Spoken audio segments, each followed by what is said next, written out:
In this video, I'm going to share with you the #1 secret you need to know that will make you excited to wake up early in the morning, and I'm going to do it by sharing with you a personal story.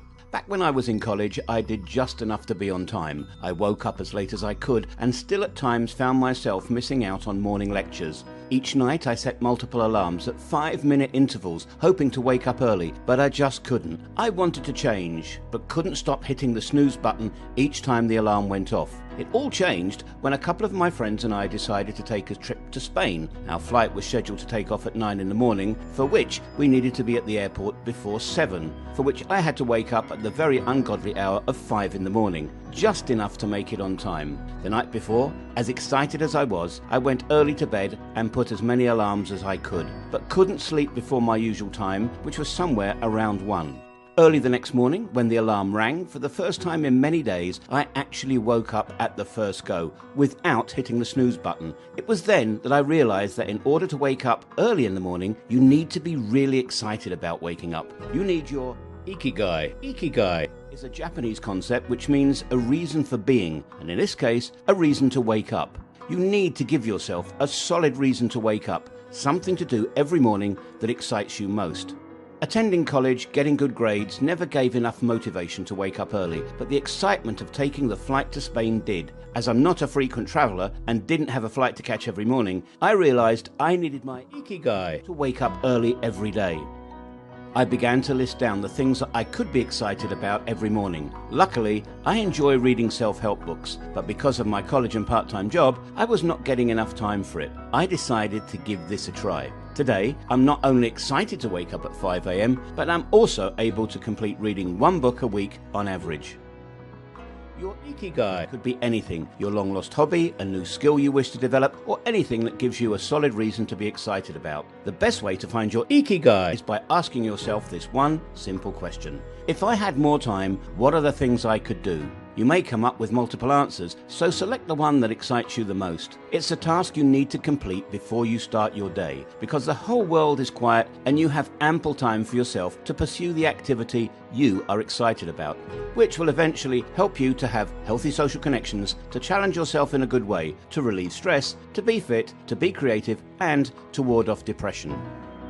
To successfully make this advice into a habit, you will need to be consistent with your pre-bedtime and post-wake-up routine for at least 30 days. Having a proper pre-bedtime routine will help you to calm down and make your body ready for sleep.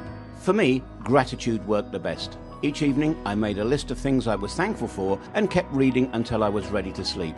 You can take a shower or meditate. It'll calm your mind. The most important trick here is to avoid screen time. Instead of keeping alarms at regular intervals, just keep 1 alarm and keep your alarm clock or your phone away from your bed. This will make you take an extra effort in the morning, which will help you not to get back to sleep again. The most important wake-up routine is avoiding hitting the snooze button. If you snooze, you will lose. After waking up, take a shower and make yourself ready for your activity. It's very important to start with your activity each day at a fixed time in order to develop that much needed self-discipline. Assuming you want to start with exercising, the first 10 days of exercising will be both physically painful and mentally challenging. Every single day, you'll fight a constant battle in your head with the voice of mediocrity telling you it's okay to quit.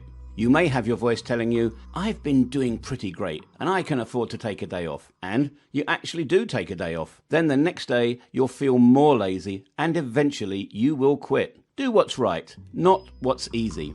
Days 11 to 20 will be slightly less painful. You may not like it, but you'll not hate it either.